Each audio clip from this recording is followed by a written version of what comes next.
think they're ready to surrender? INA की बागी फौजियों पर अंग्रेज देशद्रोह का मुकदमा चलाएंगे। उन तीनों के बचने के चांसेस कम हैं।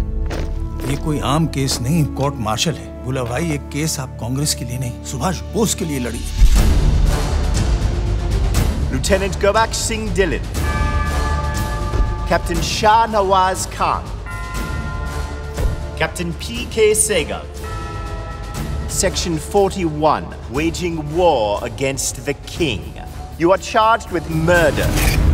Do you plead guilty to the charges read out? ईमानदारी से आजादी के लिए लड़ने वाली अगर कोई फौज है तो उसका नाम है आजाद हिंद फौज। The safety, honor and welfare of your country comes first, always.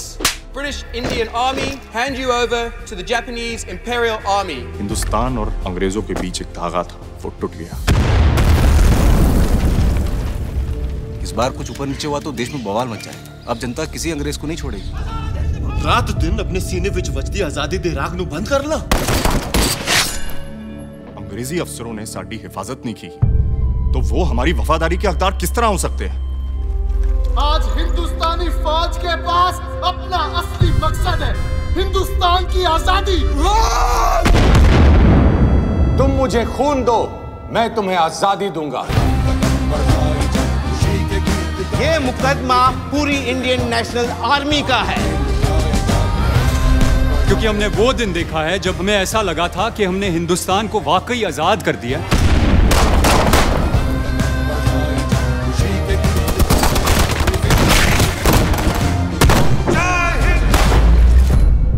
देश की आजादी की लड़ाई कोर्ट में लड़ी जा रही है और इस वक्त पूरा देश एक साथ तैनात है।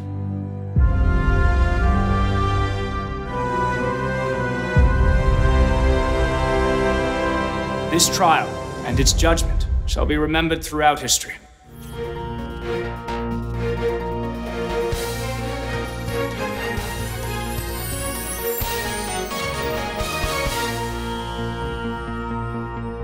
नमस्कार, स्वागत है आप सबका दिन भर की तमाम बड़ी और अहम खबरों के साथ मैं हूं कवींद्र। शुरुआत हेडलाइन से। इजराइल से 7 समझौते, आतंकवाद और रक्षा सहयोग में मजबूती पर सहमति, खेती, जल संरक्षण और तकनीक में मदद का वादा।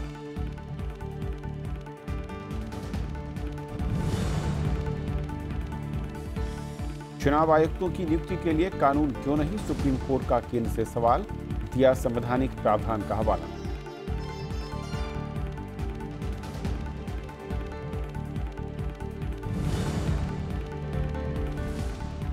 बंगाल के भदोरिया में हालात तनावपूर्ण, केंद्र ने राज्य से मांगी रिपोर्ट, कांग्रेस की राज्यपाल को वापस बुलाने की मांग।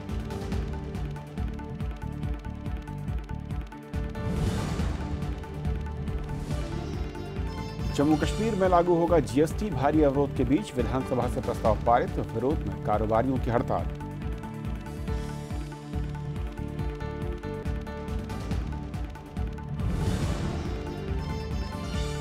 कर्ज माफी के लिए गुजरात में सड़क पर उतरे किसान, 2 दिनों के लिए दूध की आपूर्ति बंद, नासिक में 3 किसानों ने की आत्महत्या।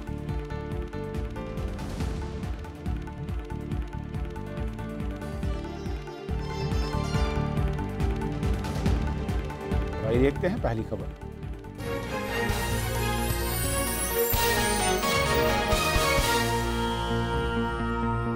सुप्रीम कोर्ट ने चुनाव आयोग में नियुक्ति प्रक्रिया पर सवाल खड़े किए हैं। अदालत ने मुख्य चुनाव आयुक्त और चुनाव आयोग के सदस्यों की नियुक्ति को लेकर अब तक कानून न बनने पर नाराजगी जताई।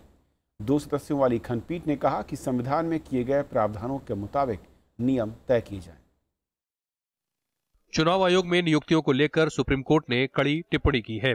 कोर्ट ने केंद्र सरकार से पूछा कि चुनाव आयोग में नियुक्तियों को लेकर संविधान के प्रावधानों के मुताबिक कोई कानून क्यों नहीं है।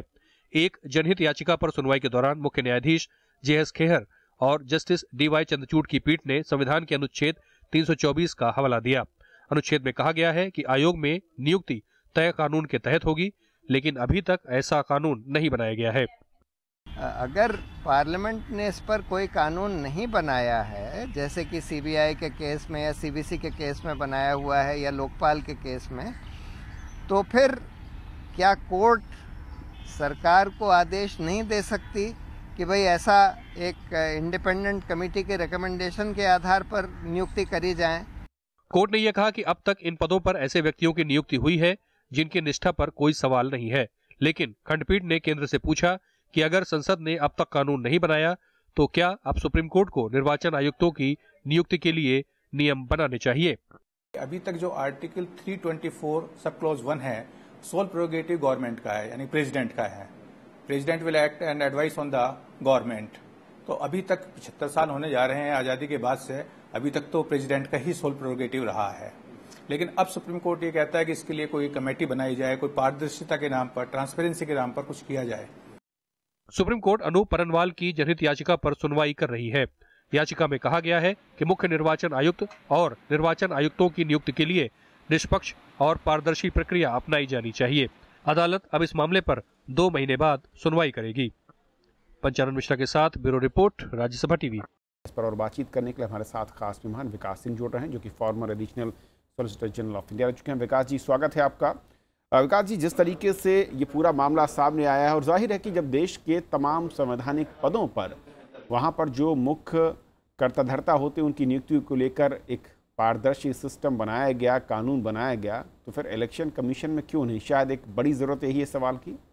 देखिए, अगर आप संविधान को देखिए तो 324 आर्टिकल 324 में अपॉइंटमेंट के बारे में एक जिक्र है उस आर्टिकल में ही कि जब तक जो पार्लियामेंट कोई कानून नहीं बनाता है तब तक प्रेसिडेंट अपॉइंट करेंगे चीफ इलेक्शन कमिश्नर को। तो इसका मतलब ये है कि कॉन्स्टिट्यूशन मेकर्स ने ये उम्मीद रखी थी कॉन्स्टिट्यूशन ड्राफ्ट करते समय कि जब ये जल्दी से जल्दी पार्लियामेंट इस पे एक सोच के एक अच्छा सा कानून बनाएगा कि आगे से जो इलेक्शन कमिश्नर हैं या चीफ इलेक्शन कमिश्नर, इनकी नियुक्ति का एक प्रतिक्रिया बने। और आज के दिन में देखिए तो जो इलेक्शन कमिश्नर है या चीफ इलेक्शन कमिश्नर है, डेमोक्रेसी की सैंक्टिटी को मेंटेन करने में इससे इंपॉर्टेंट ऑफिस कोई नहीं है। बिल्कुल। अगर चीफ इलेक्शन कमिश्नर, भगवान की दया से आज तक फॉर्चुनेटली कोई ऐसा चीफ इलेक्शन कमिश्नर नहीं हुआ है जो कि जिसको कहा जाए कि जिसने कोई डेमोक्रेसी को रौंदा हो। हालांकि अगर छोटे मोटे किसी चीफ इलेक्शन कमिश्नर ने गलती की होंगी तो उसको आज तक किसी ने उभारा नहीं है प्रेस में, इसलिए अभी तक ऐसा कोई एलिगेशन नहीं है। बट आगे जा कर के हम एक रोबस्ट हेल्दी डेमोक्रेसी के रिक्वायरमेंट है कि चीफ इलेक्शन कमिश्नर हमेशा इम्पार्शियल हो और इंडिपेंडेंट हो और किसी पार्टी से उसका कोई लिंक ना हो।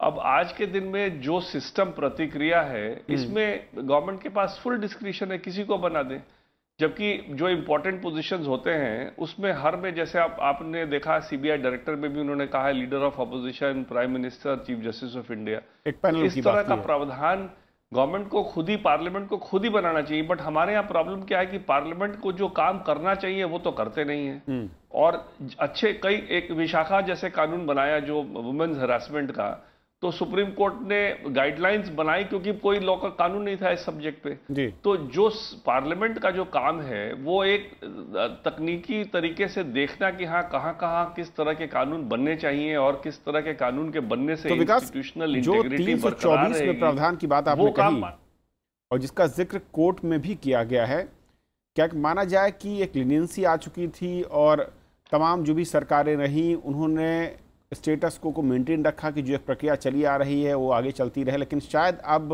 बदलना पड़ेगा जिस तरीके की याचिका है और जो कोर्ट का इंटरवेंशन मैं कहूँ या फिर जो एक सवाल उन्होंने सरकार से पूछा है। देखिए, आज के दिन में जैसे जजेस का अपॉइंटमेंट है तो जैसे 324 है उसी तरह से कहता है कानून, कहता है कॉन्स्टिट्यूशन कहता है कि प्रेसिडेंट अपॉइंट करेगा।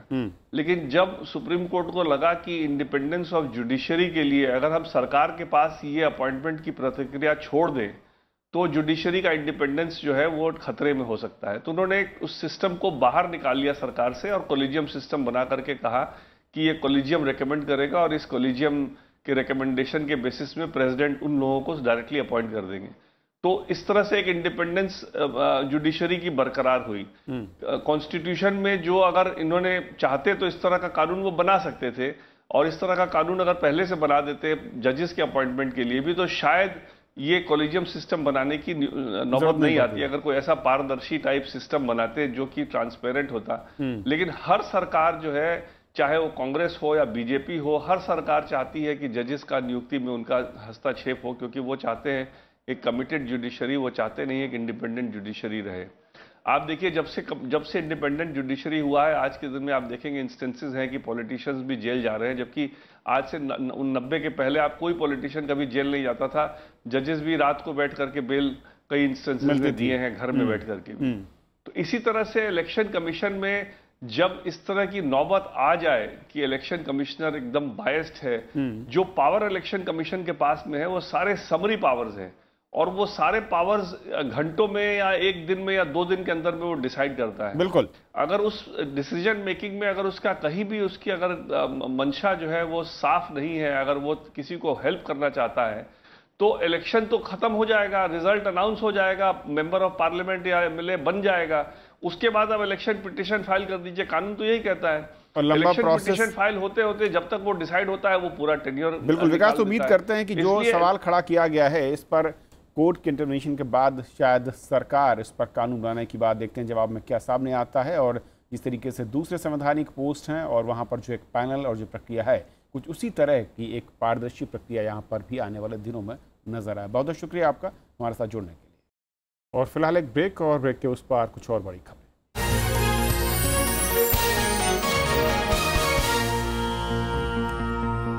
पश्चिम बंगाल के बदरिया में हालात तनावपूर्ण हैं। सोमवार रात हिंसा के बाद शहर में बाजार बंद है। गृह मंत्रालय ने राज्य सरकार से रिपोर्ट मांगी है। राज्यपाल केशरीनाथ त्रिपाठी ने कहा कि उनके खिलाफ मुख्यमंत्री के आरोप निराधार हैं। मुख्यमंत्री ममता बनर्जी ने कहा है कि राज्य प्रशासन और पुलिस लोगों की मदद से शांति बनाए रखने की कोशिश में है। पश्चिम बंगाल के बदुरिया में हुई हिंसा के निशान अब भी सड़कों पर हैं। फेसबुक पर आपत्तिजनक पोस्ट के बाद 2 समुदायों में सोमवार रात भड़की हिंसा में कई वाहनों को आग लगा दी गई। दुकानों में तोड़फोड़ भी हुई। कई लोग घायल हुए, जिनका अस्पताल में इलाज चल रहा है। नहीं, अभी तो कहीं पर शांत है। हम लोग को बोला है, प्रशासन की बोला है, हम लोग को लीडर का भी बोला है, एक हादसा हो गई है, आप लोग को पर इनको छोड़ दीजिए और कोई इधर कोई दिक्कत नहीं होगा। बदुरिया में बीएसएफ के 400 जवानों को तैनात किया गया है। वरिष्ठ पुलिस अधिकारी भी स्थिति पर नजर रख रहे हैं। केंद्रीय गृह मंत्रालय ने हिंसा पर पश्चिम बंगाल सरकार से रिपोर्ट मांगी है। गृह मंत्री राजनाथ सिंह ने राज्यपाल केशरीनाथ त्रिपाठी और मुख्यमंत्री ममता बनर्जी से बात करके हालात का जायजा लिया। बदुरिया में हिंसा के बाद मुख्यमंत्री और राज्यपाल के बीच आरोप प्रत्यारोप का दौर शुरू हो गया। राज्यपाल ने मुख्यमंत्री के आरोपों को अपमानित करने वाला बताया। उन्होंने कहा कि मुख्यमंत्री को कानून व्यवस्था बेहतर करने पर ध्यान देना चाहिए। सारी बयानबाजी छोड़ के राज्यपाल जी ने जो अहम बात कही है कि राज्य सरकार अपना कर्म करे और पुलिस को इस तरीके का अपीजमेंट पॉलिटिक्स का एक टूल ना बनाए, उसी पे अगर ध्यान दे तो बड़ा अच्छा होगा। The governor, I'm sorry to say, gets his brief on a BJP letterhead, and on the minions from here come and give him the brief, and he reads it out. इस बीच सीपीएम ने आरोप लगाया कि ममता बनर्जी सरकार लोगों को सुरक्षा देने में नाकाम रही है। पार्टी ने आरोप लगाया कि हिंसा के दौरान प्रशासन मूक दर्शक बना रहा। Bureau report, Rajya Sabha TV. उधर कांग्रेस ने पश्चिम बंगाल के राज्यपाल केशरीनाथ त्रिपाठी और पुदुचेरी के उपराज्यपाल किरण बेदी को वापस बुलाने की मांग की है। पार्टी ने आरोप लगाया कि राज्यपाल के माध्यम से स्थानीय सरकारों को अस्थिर करने की साजिश हो रही है। पार्टी ने यह भी कहा कि केशरीनाथ त्रिपाठी और किरण बेदी संविधान के उलट काम कर रहे हैं। जो प्रधानमंत्री नरेंद्र मोदी ने यात्रा के दूसरे दिन इजरायल के प्रधानमंत्री बेंजामिन नेतन्याहू के साथ शिखर वार्ता की है। दोनों देशों ने आपसी महत्व के सभी क्षेत्रों में सहयोग को बढ़ाने पर सहमति जताई। साथ ही आतंकवाद के खिलाफ साझा रणनीति पर जोर दिया। भारत इजरायल ने दूसरे देशों के विकास में भी साथ मिलकर काम करने का ऐलान किया है। दोनों देशों के बीच 7 समझौतों पर दस्तखत हुए हैं। प्रधानमंत्री नरेंद्र मोदी और इजरायल के प्रधानमंत्री बेंजामिन नेतन्याहू के बीच बुधवार को यरूशलेम में शिखर वार्ता हुई। दोनों नेताओं के बीच बातचीत में आतंकवाद, विकास में सहयोग के अलावा रक्षा और सुरक्षा क्षेत्र में सहयोग के मुद्दे प्रमुख थे। बातचीत के बाद दोनों देशों के बीच 7 समझौते हुए। इनमें अंतरिक्ष, कृषि, जल संरक्षण और सफाई के अलावा दोनों देशों के बीच विज्ञान के क्षेत्र में सहयोग के लिए संयुक्त कोष बनाने संबंधी समझौते शामिल हैं। We spoke about so many fields where we think we can make a big difference. a big difference in water and agriculture and health, in every field. It's a partnership to seek the good, to defend the good, to achieve the good. Israel is among the leading nations in the field of innovation, water, and agricultural technology. These are also among my priority areas in India's development. We agreed that in deepening our bilateral cooperation. दोनों नेताओं ने आतंकवाद से निपटने के लिए साझा रणनीति पर चर्चा की। प्रधानमंत्री ने कहा कि भारत और इजरायल एक जैसे खतरे से जूझ रहे हैं। India has suffered first-hand the violence and hatred spread by terror. So as Israel.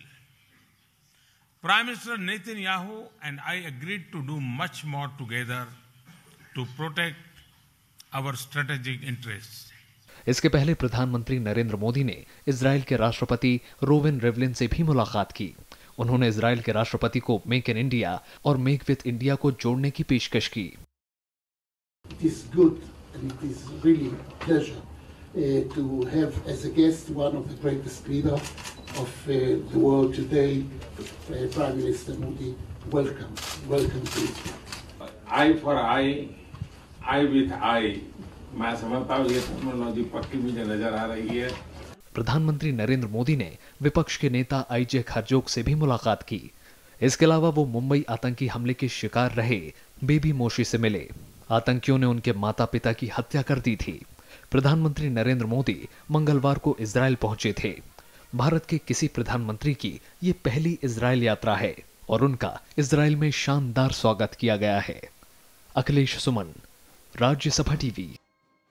Jammu Kashmir विधानसभा में गतिरोध के बीच जीएसटी प्रस्ताव पारित हो गया। प्रस्ताव पारित होने के साथ ही राज्य में जीएसटी लागू होने की राह खुल गई। नेशनल कॉन्फ्रेंस और कांग्रेस के विधायकों ने सदन के भीतर प्रदर्शन किया। वित्त मंत्री हसीब दबरू ने प्रस्ताव पेश करते हुए विपक्ष को भरोसा दिया कि इससे धारा 370 प्रभावित नहीं होगी और इससे राज्य का विशेष दर्जा भी खत्म नहीं होगा। अभी देश के सभी राज्यों ने जीएसटी को मंजूरी दे दी है। दूसरी ओर जीएसटी के विरोध में कश्मीर में बुधवार को बाजार बंद रहे। प्रदर्शन कर रहे कारोबारियों की कुछ जगहों पर पुलिस के साथ झड़प हुई और विरोध को देखते हुए पुलिस ने कई जगहों पर बंदिश भी लगाई।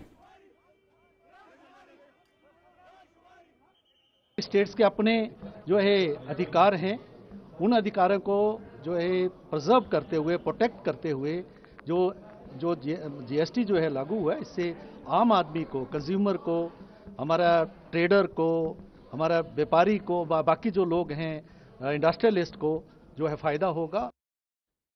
कई राज्यों में किसानों के आंदोलन के बाद अब गुजरात में भी किसान सड़क पर उतर आए हैं। किसान कर्ज माफी की मांग कर रहे हैं तो मंदसौर के किसान अब दिल्ली कूच करने की योजना में है। इस बीच किसानों की आत्महत्या का सिलसिला कई प्रदेशों में जारी है। ये तस्वीरें हैं गुजरात के अहमदाबाद की, जहां कर्ज माफी की मांग को लेकर किसान सड़कों पर उतर आए हैं। डेयरी किसानों ने विरोध स्वरूप सड़कों पर दूध बहाया ताकि दूध की किल्लत बनाकर सरकार पर दबाव बनाया जा सके। ओबीसी SC/ST एकता मंच की अगुवाई में चल रहे इस आंदोलन में दूध की सप्लाई बंद कर दी गई है। किसान आगे भी प्रदर्शन जारी रखेंगे। गांधीनगर की एक पदयात्रा करने जा रहे हैं जो गांधी आश्रम से गांधीनगर तक जाएगी। उसके बाद भी सरकार अगर कुछ बदलाव नहीं करती है तो 8, 9, 10 को हम महाधरना कर रहे हैं, जहां पे हजारों किसान जुड़ेंगे और सरकार से मांग करेंगे कि हमारे किसानों का कर्जा माफ कीजिए। दूसरी तरफ मध्य प्रदेश के मंदसौर में किसानों का आंदोलन भी जारी है। सहायता राशि बढ़ाने और कर्ज माफी की मांग कर रहे किसान अब मंदसौर से दिल्ली तक रैली निकालने वाले हैं। 18 जुलाई को संसद भवन के सामने किसान संगठन रैली करेंगे। 2 अक्टूबर को गांधी जयंती पर ये रैली चंपारण में खत्म होगी। महाराष्ट्र में कर्ज माफी भले ही हो गई हो, लेकिन इसकी जद में सिर्फ वही किसान आए जिन्होंने 2012 से 2016 के दौरान कर्ज लिया था। जाहिर है जिन्होंने इससे पहले कर्ज लिया उनकी उम्मीदें अब मिट गई हैं। बीते 2 दिन में नासिक में 3 किसानों ने आत्महत्या कर ली। उस दिन पिताजी गांव में गए, ये चर्चा सुनी, अखबार पढ़ा। उसी दिन 29 जून के शाम को हम सब खेत में काम कर रहे थे। तब पिताजी ने अकेले ही घर पे जहरीली दवाई पी ली। वो बहुत दिन से परेशान थे। हम उनको समझा रहे थे कि थोड़ा बहुत भाव बढ़ेगा, ये होगा वो होगा, लेकिन वो बहुत परेशान थे और इसी परेशानी की वजह से उन्होंने 2 दिन पहले एक पॉइजन ले लिया। इनमें कुछ किसानों की फसल चौपट हुई तो कुछ किसानों के ऊपर कर्ज का बोझ था। Bureau report, Rajya Sabha TV. चीन ने आज एक बार फिर भारत से सिक्किम के डोकाला इलाके में सेना हटाने की मांग की है। चीन ने भारत पर मौजूदा तनाव को लेकर लोगों को गुमराह करने का भी आरोप लगाया।